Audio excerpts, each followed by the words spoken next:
Hello, everyone, and welcome to A New Direction. My name is Jay Izzo, and oh man, we've got another great show for you. Listen, if you've never joined us here on A New Direction, I just want to let you know something. What are we about, right? A lot of people go, yeah, why am I tuning into you, right? Or why am I watching you on, because we're available at 250 million homes worldwide, and people go, why am I should even watch? Well, you know what? I interview best-selling, award-winning authors from all over the world on success and leadership for your business, your life, and your career. All right, that's what we do on this show. Well, today's show is right in line with all those things that we do every week. The book is entitled "Claim Your People at Work: How Inclusive Leaders Keep Their Employees Engaged and Productive." Let me ask you a question. By the way, it's by Dea Irby, who's going to be joining us in just a minute here. Let me just ask you a question. If you're a business owner, if you're a CEO, if you're a manager, do you want your employees more engaged and productive? I'll wait for the answer. The answer is yes. Was that too long? Sorry. I hopefully I didn't waste too much of your time doing that. Yeah, of course we do, right? But I want to take another twist to this book because Dea says how inclusive leaders keep their employees engaged and productive. But let me ask you something, employee. Would you like to be more engaged and productive at work? Ooh.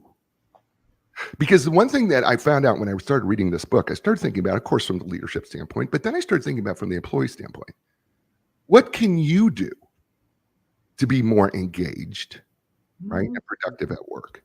And the principles in this book, I believe, if you're looking for a career, are going to help you choose the right career for you. If you follow her advice. The acronym is CLAIM, and we're going to get into that to the show. But the truth of the matter is, as much as it is for leaders, you as an employee, when you're making a place to go be hired, you need to be claimed. You need to implement CLAIM into the decision of where you're going to go to work. And when you get there, you know what? There are some things that you can do from the bottom up to help you become CLAIM, as we're going to talk about. Well, I know you go, that's a little confusing. No, it's not. But we will get to it, and we'll get to Dea in just a second. But before we do that, let's do what we do every week on this show. Listen, we're 4-part people. We're physical, mental, emotional, spiritual people. That's just a fact. We just are. And, we've got to be working on all 4 of those areas every single day. If we're not working on those areas every single day, we're not static. The truth is we're not growing. And if we're not growing, we're dying. We're falling behind. So on this show, what we do is we have you evaluate yourself on a scale of 1 to 10 in each of these areas. So for example, excuse me, on a scale of 1 to 10, 1 being miserable, 10 being outstanding, how would you evaluate yourself physically? In terms of eating right, getting enough exercise, drinking enough water, getting enough sleep. How would you do that? 5 being average. Okay, now listen, whatever the number is, right, that's not what's important. That's your starting place of where you're going to grow from. Okay, so if you're a 3, how do you get to a 3.5? If you're a 7, right, how do you get to a 7.25? Is there something that you can change in your physical lifestyle right now that can improve you? That's all we're asking. Okay? So that's your first number. Second number is the mental intellectual number, right? Listen, don't be a couch potato and think that stuff is going to come at you. You have to be an active participant in your learning and growth and knowledge. And you need to be growing in yourself personally, but you should be growing professionally. That's why you listen to this show, because we do both, right? But you know what's another active way, a great active way to grow in knowledge and learning and understanding and your mental and intellectual capacity? Read a book. This one's pretty good. I like it a lot, in fact. All right? The third area, so what's your number there intellectually? All right? Your second number. Third number is the emotional number. Listen, I am a big, huge fan of Daniel Goleman. I've read his work. Dea talks about in the book EQ, emotional quotients, emotional intelligence. We break it down real simple here. Here it is. How well are you able to control your emotions under stress and pressure? That's the first part. And then the second part is, how well are you able to tap into and understand the emotions of another person? On a scale of 1 to 10, how would you evaluate yourself? Mm, mm. Yeah, the first one, is all about self-control, right? But the second one really involves what we call active listening. Not just listening, active listening. It means that you're really engaged with the other person. You're really trying to understand their emotional well-being. You're really trying to understand where they're coming from. And you're really trying to really, truly see it from their perspective. Sometimes we call that empathy. So on a scale of 1 to 10, how would you say you're doing emotionally? All right, finally, the spiritual area. You know what? People go, well, I don't know that I'm really all that spiritual. We're all spiritual people. We just are. You remove the physical, mental, and emotional, you know what you have left? You have a spiritual part of you. We all live by faith, whether you drank your cup of coffee this morning and thought it wasn't poisonous. You turned on your car believing it was going to start. You've made plans in the future that you believe are going to happen. That's faith. But the truth of the matter is, when it comes to the spiritual part of ourselves, we talk about the spirit, the human spirit. But when it comes to the spiritual part, it's like asking, can you tell me where the wind comes from? Can you show me the wind? Right? We can't see it, but we can see the results of what the wind does. That's how you know that you're spiritually in tune. What are the fruits of your spirit? Right? And so when you evaluate that, you say, what gives you peace in the midst of chaos? Can you have joy in the midst of chaos? Maybe you do that through God, or maybe you do it through nature or meditation, whatever it is. The question is it working for you? And if it's not, then what do you got to do to change it? So on a scale of 1 to 10, how would you evaluate yourself spiritually? Now, those 4 numbers are like the air in the tires of your car. If one of those areas are really, really low, like a flat tire, what happens? The car veers. It doesn't run right. And you're fighting it all the time, and you're fighting to make it stay. And over time, you're going to ruin the car. And if all 4 tires are too low, then what happens is your tires, right, are going to eventually ruin the car. Well, speaking of someone who's got all her tires filled to the right level, her name's Dea Irby. In 2012, Dea moved north to North Carolina with her husband and her last of her 8 children. She's originally from Mississippi. Dea has lived in 5 southern states in 15 plus different homes, serving churches with her pastor husband for over 35 years. She previously owned the Baron York Tea Room in North Georgia for 7 years and published a book called A Dollop and a Pinch, Recipes and Stories from the Baron York. She's a TEDx and international speaker and an award-winning author. She enjoys travel all over the world, and she loves to visit her 8 children, 19 grandchildren, and occasionally Dea has participated in triathlons. So ladies and gentlemen, please welcome to the show for the first time, and welcome to A New Direction, Dea Irby. Welcome, Dea. Thank you, Coach Jay, for that wonderful, warm welcome. You read it just like I wrote it. No. Well, I did tweak it a little bit. I did tweak it somewhat. It's not perfectly the way you wrote it. I did tweak a little bit. Really enjoyed the book. I feel like we really need to dig into it right away because we've got a lot to cover here. So let's just go ahead and do that right now. In chapter 1, by the way, you've divided this book up into sections, and the first section is called Assessment. First chapter is called The Great Resignation. You say, you've got a bunch of statistics here. You said the estimated cost of employee disengagement in the United States economy is between $450 and $500 billion. You then go on to say that the cost of replacement was on the average 213% of their annual salary for highly skilled employees. You'd say the national average turnover rate in 2020 was 57.3%. Number of people who left their jobs due to quitting, layoffs, discharges, or any other separation in 2021 was 6.2 million people. Companies lose 18% of their workforce to turnover each year on the average.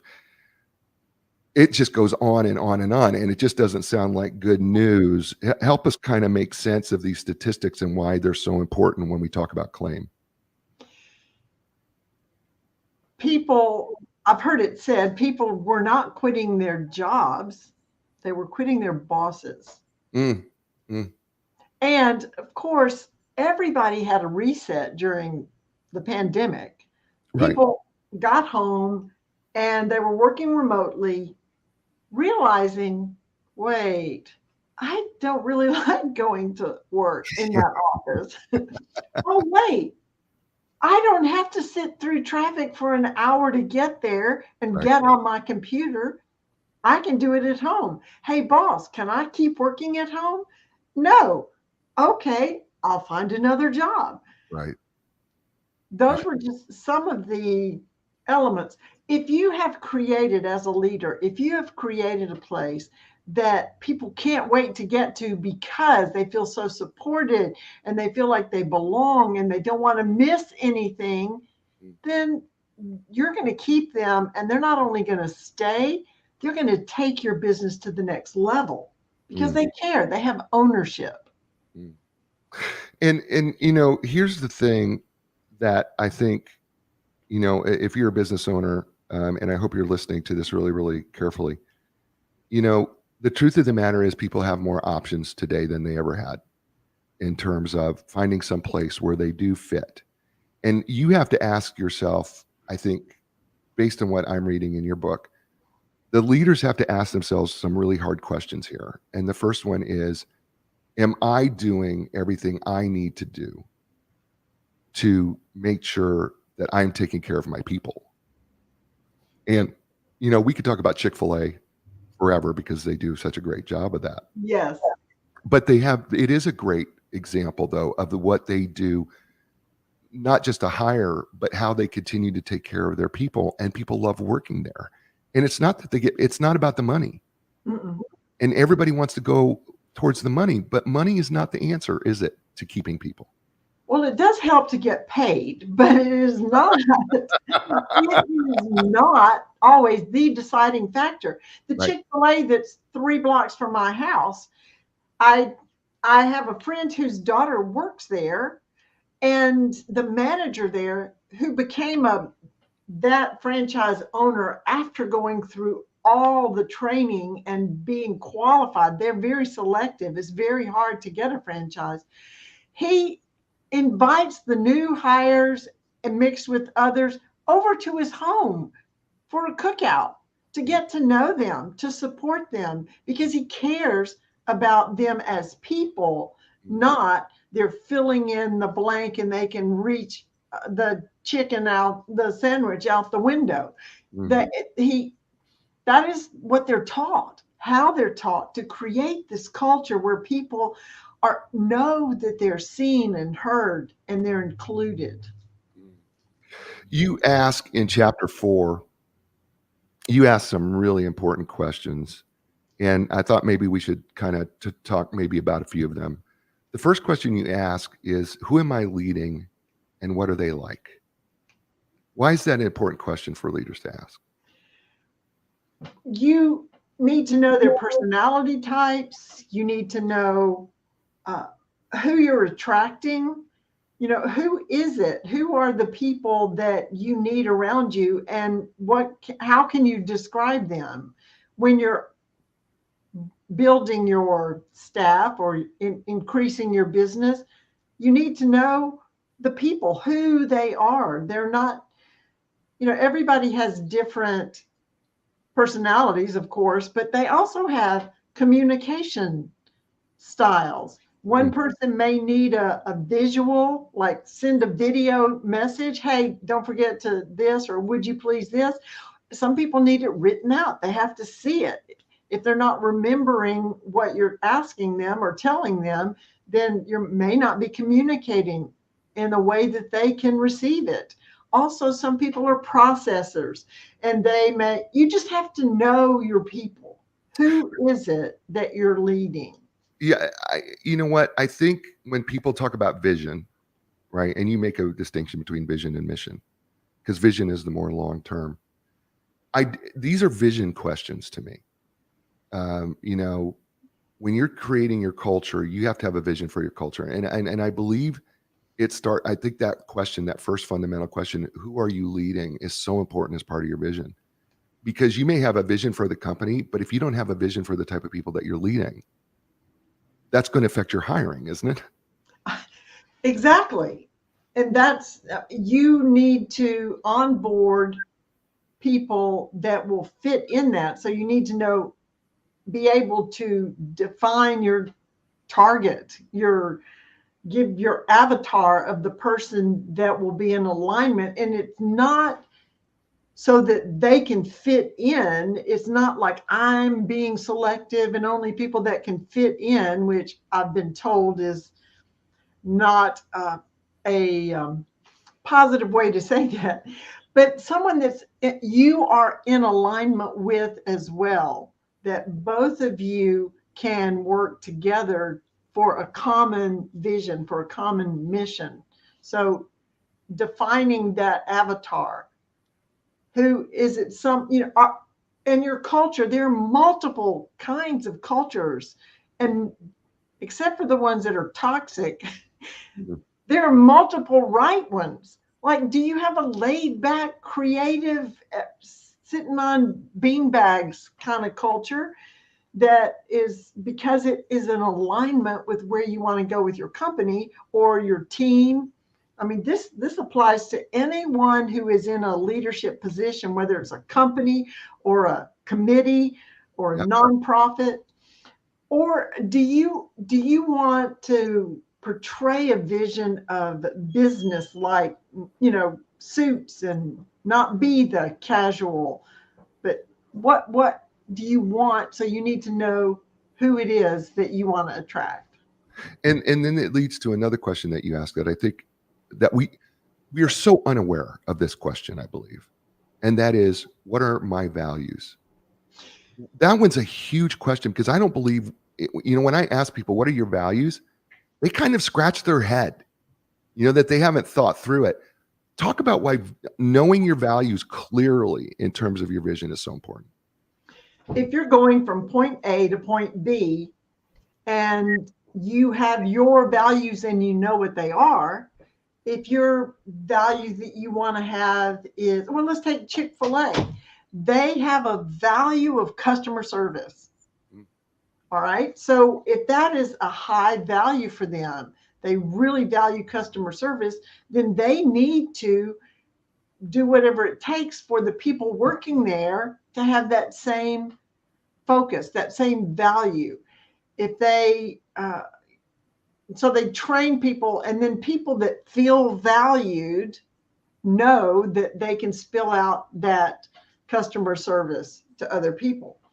If you have a value of, being on top of the market with advertising or truth in advertising, that is a North Star that will make sure that you are researching to make sure the information you're giving is true. You need to know, am I going to be consistently honest? Am I going to respect other individuals, whatever and whoever they are, but respect them as a person? What you need to know what your values are. And that leads me to the next question of the many questions that you asked, though, that I think is so important, and one that we don't ask. What type of workplace culture is needed for success? The workplace, yes. So asking yourself that, like I referred, if you are you want to be a hotbed of ideology, ideation, you want people to be able to think outside the box. Putting them in a little cubicle with 3 blank walls and a computer is not going to encourage creativity. If you need people to have their head down and on the numbers, they don't need distractions around them. How can you build a culture? But wherever that is, it's recognizing the people that you have that are working for you, and seeing them as individuals that are important and valued. That's beautiful. They're not assets. They are, but they need to be seen or felt as more than just an asset. Right, because when we start labeling people as an asset, we dehumanize them. Right. Right. I mean, truly, we start dehumanizing, because if it's why, it's why I have this problem with the word leads. When we call people leads, it's dehumanizing. when businesses say, well, I need more leads. And what They're an on-ramp to a transaction. Right. Right. And it starts to dehumanize people, and because now you're not treating them with as a name at that point. And I just think it's an important distinction. You're listening to, by the way, Dea Irby, C.L.A.I.M, Your People at Work, how inclusive leaders keep their employees engaged and productive. And you're listening to her here on A New Direction. Hey, folks, Epic Physical Therapy, my physical therapist. I think it should be your physical therapist too, by the way. Listen, they work with professional athletes from all over. They also work with people like you and me, whether we're suffering from everyday aches and pains or we're recovering from surgery or whatever it may be. Look, here's the deal. They're going to customize a treatment program that's just for you. So when you're ready for epic relief, epic recovery, epic results, don't look any further. Go to epicpt.com. That's EPICPT.com. And Linda Craft Team Realtors, for more than 38 years, they have helped people transition in life. And you say, I don't understand. I thought they were a real estate company. Well, you know what the truth of the matter is? Wherever place, think about it, every place you ever lived, it's been a life transition, hasn't it? Something has changed in your life. Well, they realize that they want to help make that transition as smooth as possible as they can from their point of view. And that is the home purchasing and home selling process. So when you're ready for your next transition in life, go with the transition experts. Go with Linda Craft Team Realtors. You can learn more by going to lindacraft.com. That's LINDACRAFT.com.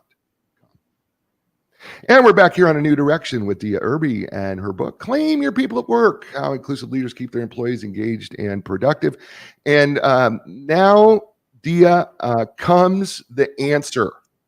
How do I do this? And this is where the word claim, C-L-A-I-M, comes in.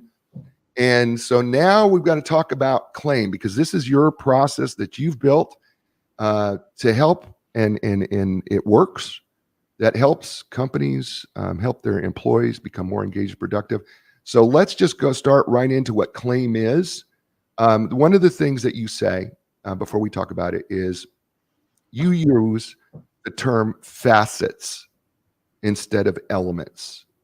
Help us understand why you use the word facets when it comes to claim versus elements, that these aren't just elements, that they're facets. Right. I came up with this acrostic because I wanted to succinctly explain a strategy of leadership to build a culture of belonging. And as I looked at all the different parts, the claim word came up. And I call each letter a facet of that leadership, because if you do the C, you do it because of L, and people feel A, and each one. And so there was no way to say these are steps. You don't do them in order. These are separate. So facet was the best word I could think of, because if you look at a diamond, and we are all diamonds, if you look at a diamond, it has facets. And all those facets work together to create the diamond. You can't say, oh, I like that third facet, I'm going to take that off of the diamond. You can't separate it. So all 5 of these letters and the strategies, the approach to that leadership, they fold in on each other and they work together. And that is why I call them facets. I love it. All right, so let's dig into the first facet, because like a diamond, they're all connected. It's really that you can't really have one without the other. It's like trying to take a facet off a diamond and thinking that it just doesn't work. So I get it. All right, so the first letter in claim is C, and C stands for chosen. What do you mean to help leaders understand that somebody needs to be chosen? How does that all fit? We as human beings have a need to feel important. And I mean, who has not at some time in maybe elementary school had the PE coach say, we're doing Friday dodgeball, and I'm going to pick a team captain here and a team captain here, and they're going to choose their teams. And whether you were the team captain or the first one chosen, or the one that would rather be in the library and chosen last, or just stuck on the team, it impacted you knowing that you're chosen. And if you're married, someone along the way chose you and gave you that important question, will you marry me? We all know the value of being chosen. So as a leader, you're leading people, you're not just adding assets. For people to know that they're chosen means that they are selected, they are included, and they know that they have value. So the chosen part in the book, I'd address the onboarding or what you're looking for, and making sure that you're in alignment with the person that you're interviewing or choosing to add. But being chosen, we all want to be chosen. And so as a leader, why not make sure your people know, even if you inherited them, you're now in charge of a team and you inherited this group of people, you can acknowledge the fact that you're glad they're part of your team. I mean, when we had 8 children, when they were all young, especially my husband would say, if all the children in all the world were lined up and God said I could pick one, I would choose you. Mm.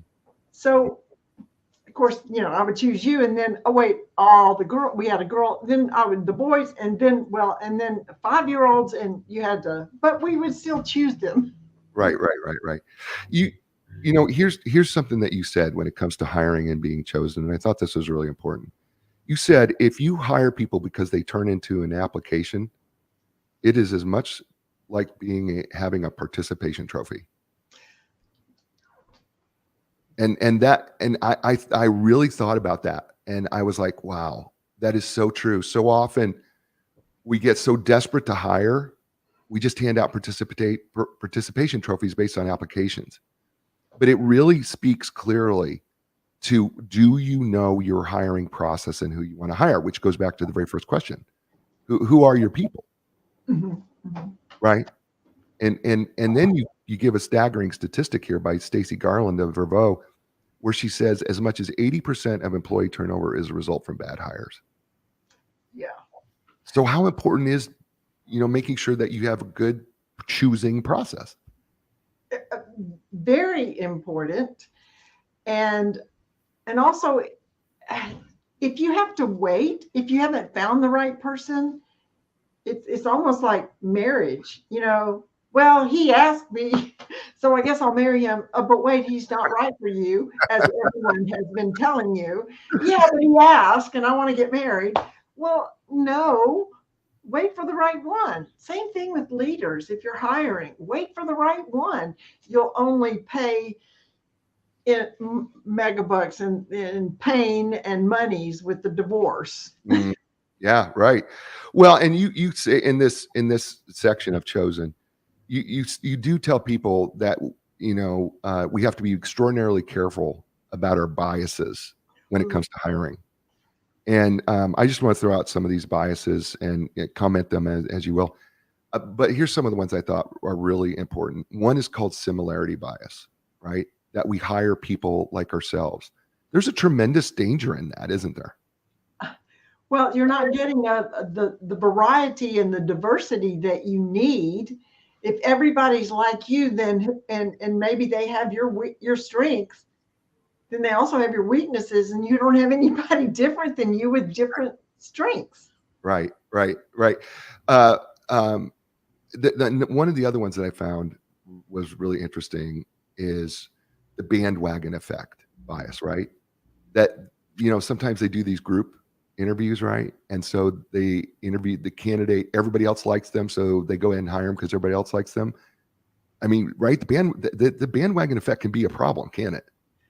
Yes, it can, because you're not looking at the big picture and evaluating all the parts. You're just going, oh, well, everybody likes them.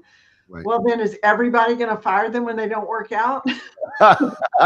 Well, I think, right. I mean, but I think also the truth is it demonstrates a need for having a clear, systematic process of hiring and who you're going to hire, right? Because then you can avoid the biases is if you know who the people are and you're very, very clear. And it goes right back to that very first question.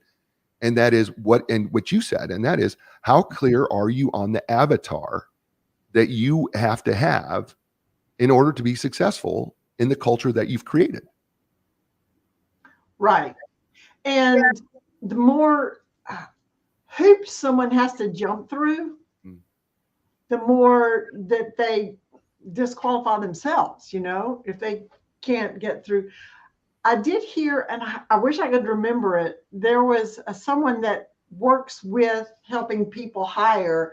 He created a board game that you might have a number of people working that are interviewing, has them play a board game together, and watching how, does someone get real competitive? Is someone supportive? Are they, and you wouldn't necessarily have to order the, whatever it was, $500 board game, but you could, invite them in for a card game or something. I don't know.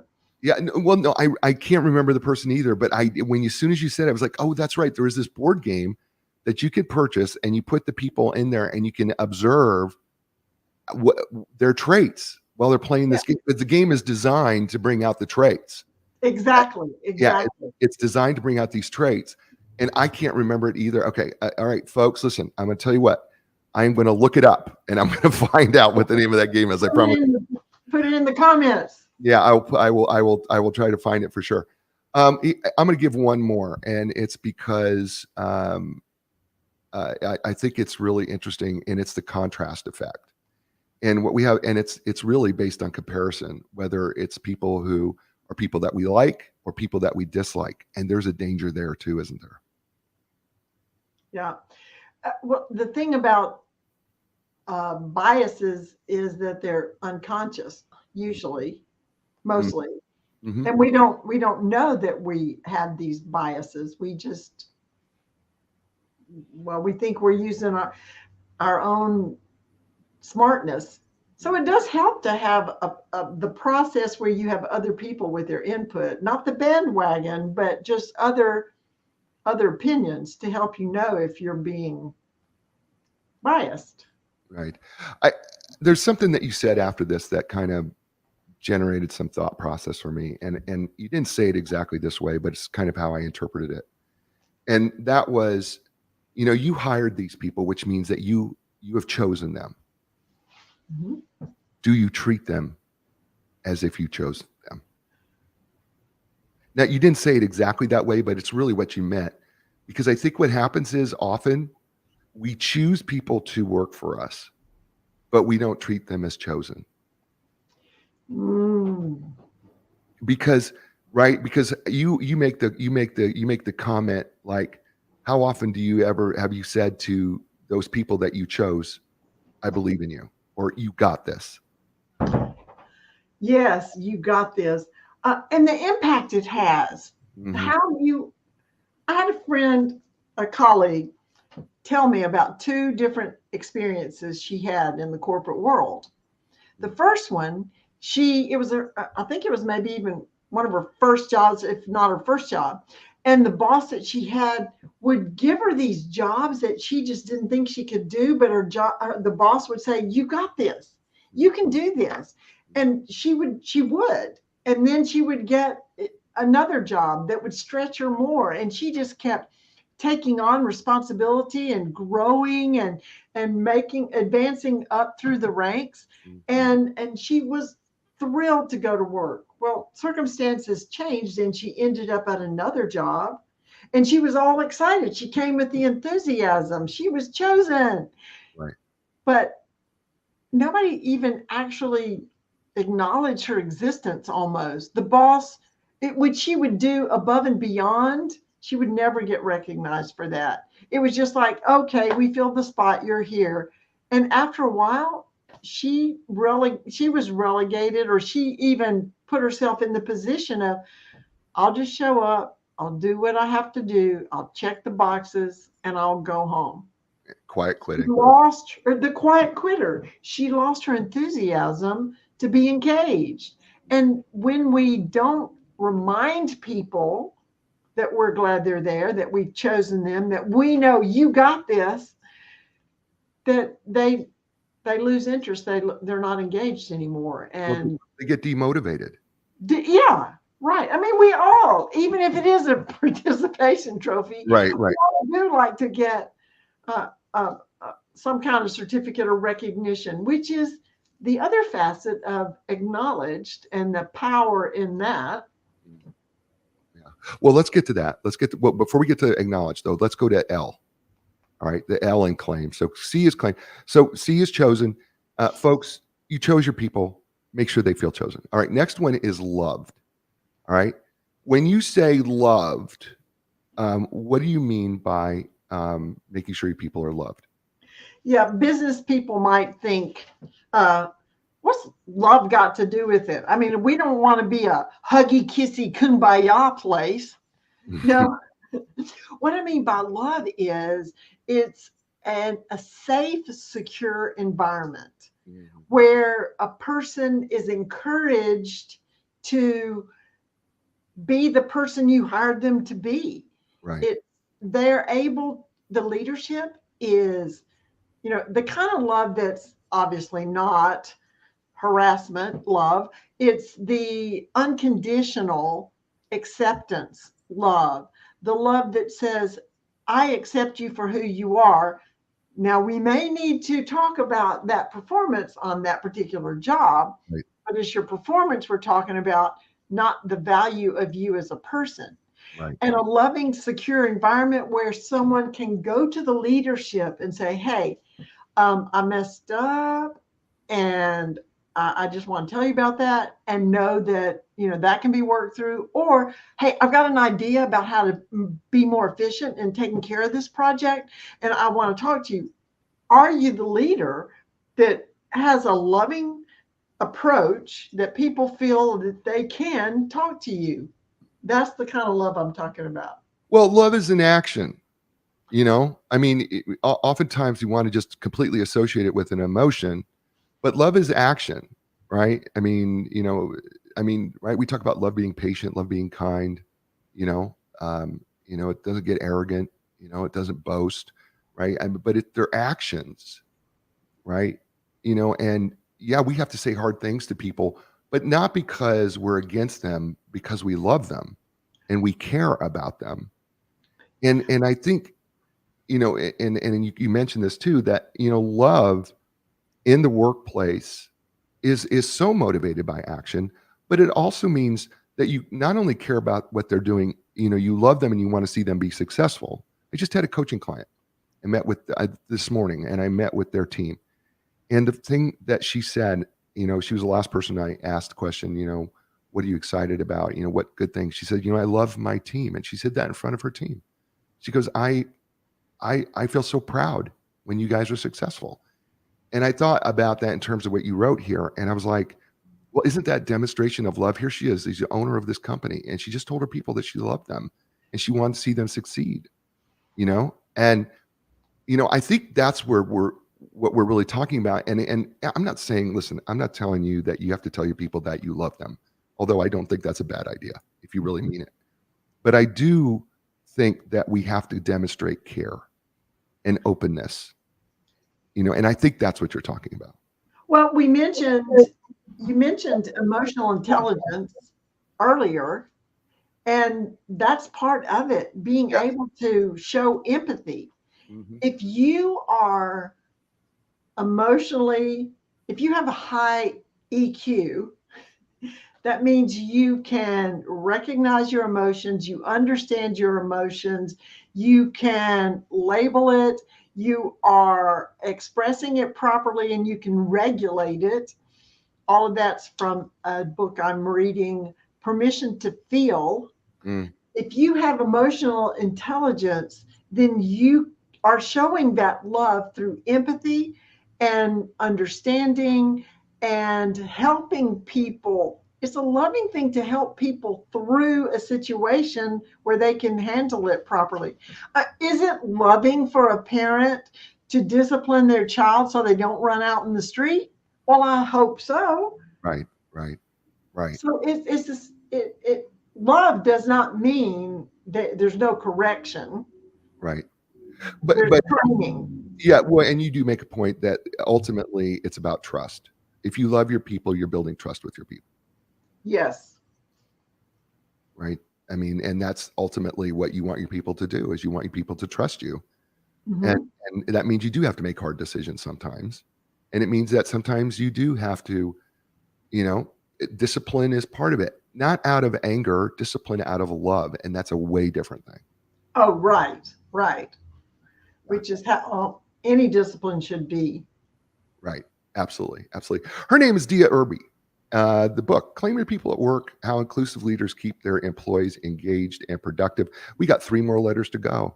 We're going to be right back right after this. Hey, folks, Epic Physical Therapy. Do you know that Epic Physical Therapy has the most up-to-date, advanced top-line equipment available? Things like the anti-gravity treadmill, the Normatec compression sleeves, the Game Ready.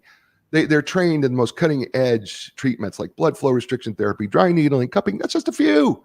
Listen, when you're ready for your epic relief, epic recovery, epic results, don't look any further. Go to epicpt.com.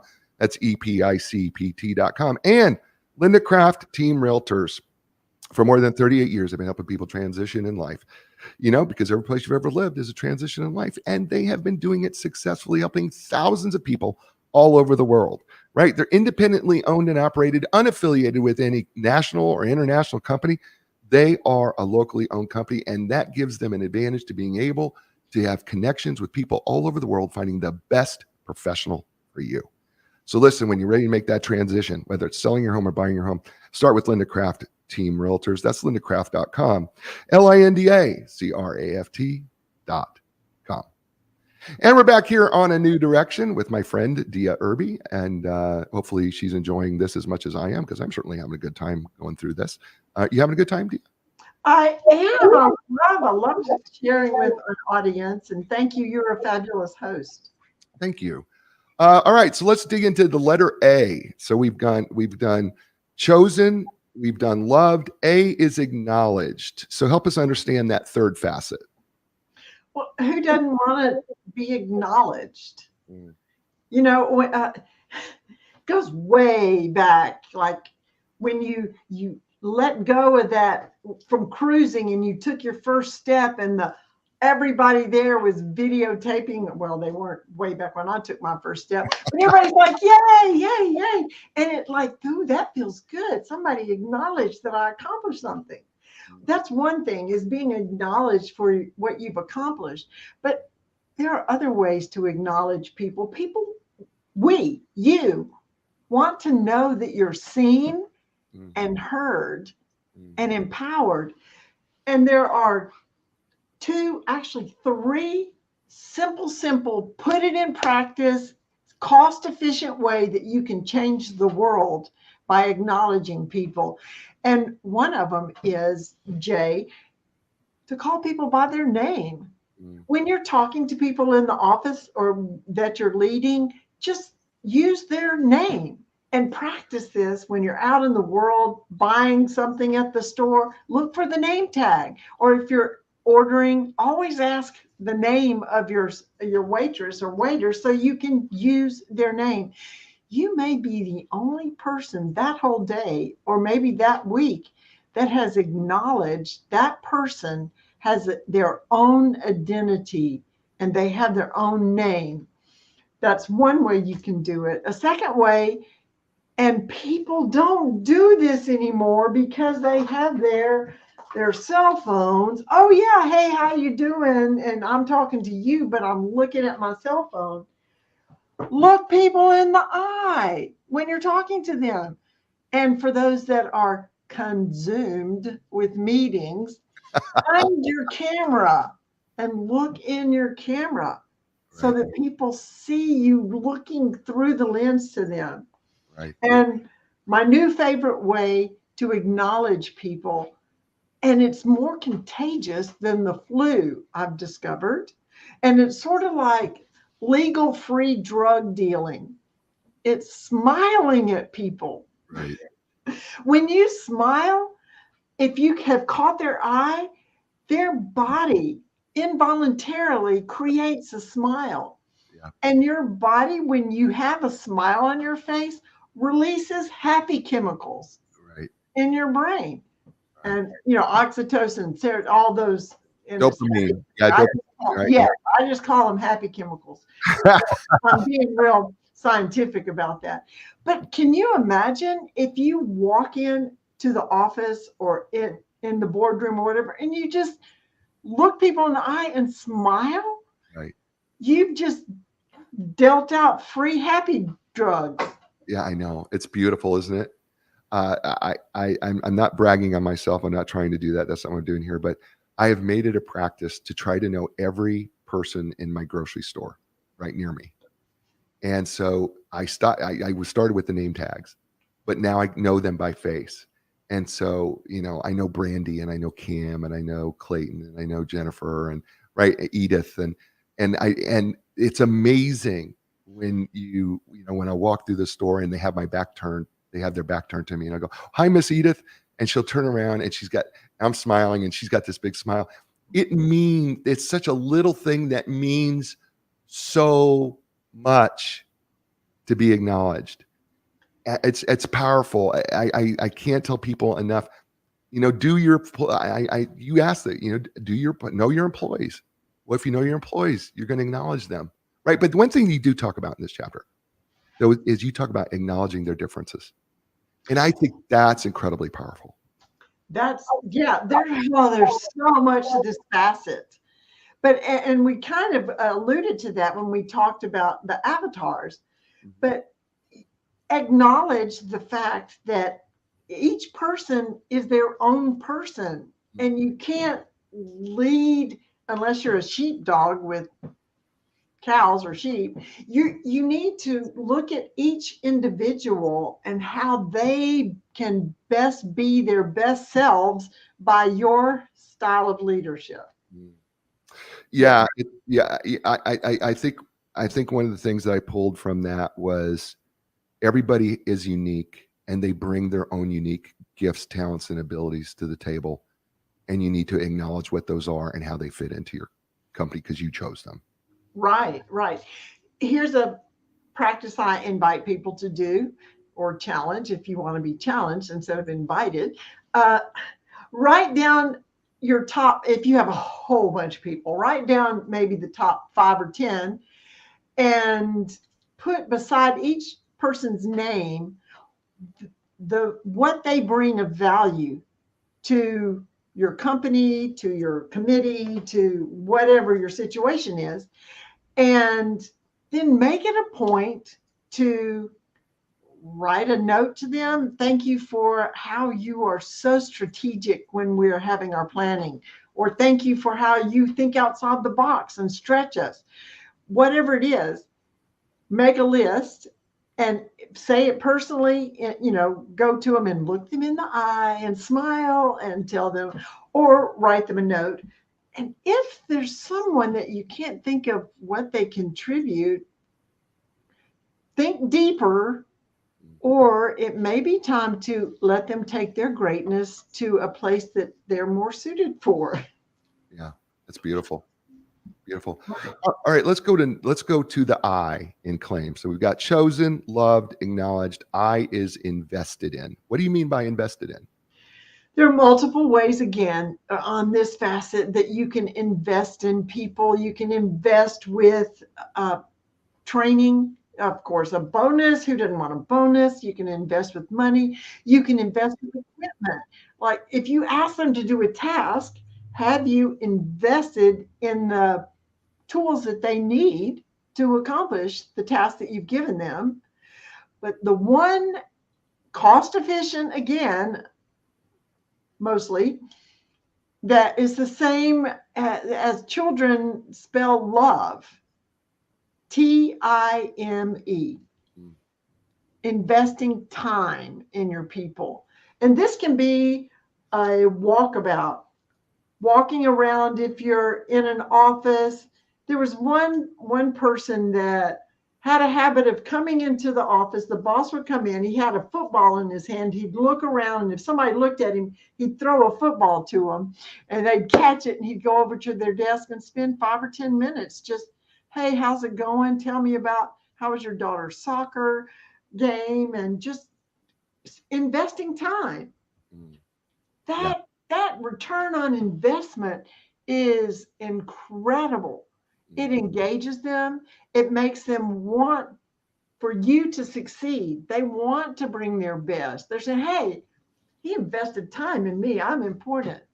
Mhm. And Doug Conant, I mentioned in the book about the Campbell Soup Company, he invested time in writing notes to all of the people. You swept the floor with such precision, whatever. Over his time there, turning the company around, he wrote 30,000 notes. Wow.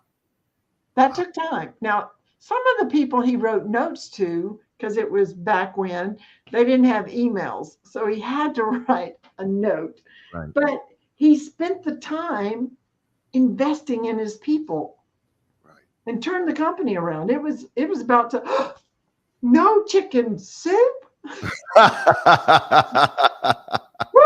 that was a close one. Yeah, right. That's awesome. All right, so we're down to the last facet.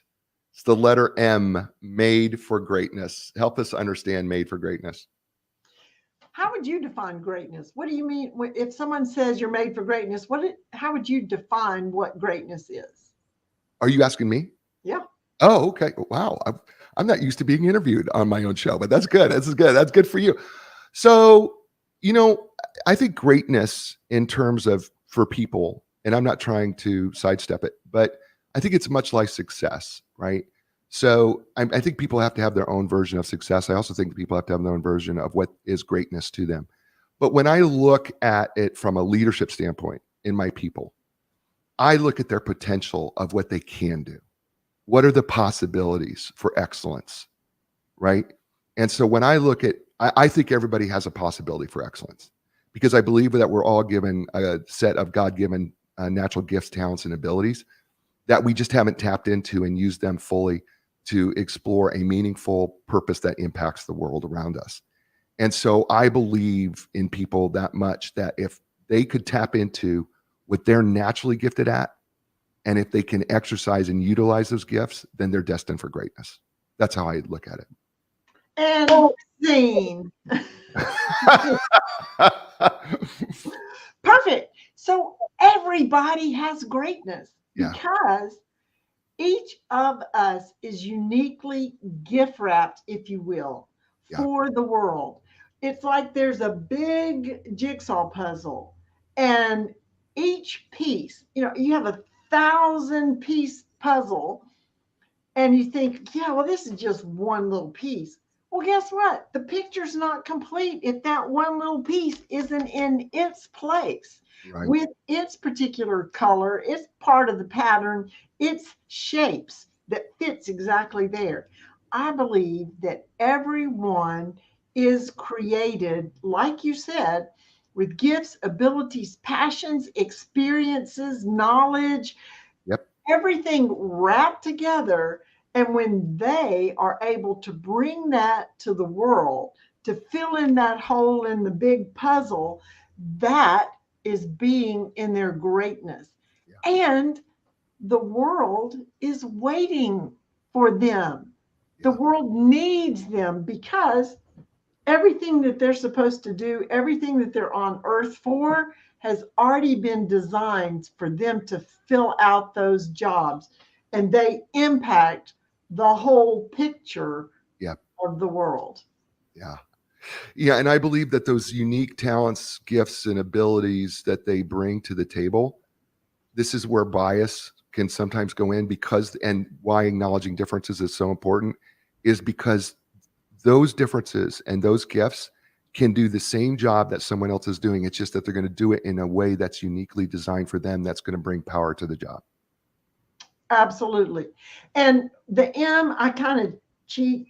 It's got two phrases and a word. So the second phrase is if you are made for greatness and you are in the world being your greatness, Yeah. you're going to make a difference. Yeah. You are going to be like a pebble thrown into the ocean of the world, making ripples on every shore. Yeah. You are going to make a difference. And everyone wants to know that they have purpose in being here and that they're going to make a difference. And the final M, the one word is, let your people know they matter. They matter. Yeah. So really it's claim. Yeah. Yes, you do. It's awesome. You know what? We've done our hour, Dea. It's We gone. have. Yeah, it's gone by really fast. We've done an hour already. Yes, we have. You've been really great. Tell people how they get a hold of you and get your book. Well, they can go to Amazon and Okay. find my book there. Yeah, I made my website way simple. Okay. It's DeaIrby.com. Okay. If you Yeah. can remember my name, you can find me, DeaIrby.com. And my email, Dea@DeaIrby.com. That's awesome. That's awesome. It makes it so easy. You've been absolutely tremendous. Thank you for being with me today. Stay with me, will you please? Hey, folks, this is the show. You know what I say to you every week, right? You are in control of 3 things in your life, regardless of your circumstances. And that is your attitude, your effort, and your resiliency. I know that things can be a struggle for you. I know that they can be tough for you, but you know what? Your attitude is something that you can control regardless of what happens. The other thing is, you know what? You want to be excellent? No one can judge your effort but you. You choose your excellence by the effort that you give. And I know you may feel like you've been knocked down, but you make the choice to get back up again. So get back up again because I know you can. I'm going to be back next week with another great guest. It's going to be another great book. It's going to be another great show. As I say to you all over the world, listen, you had a lot of choices. You chose us, and I appreciate that. And so give us a positive rating, if you will.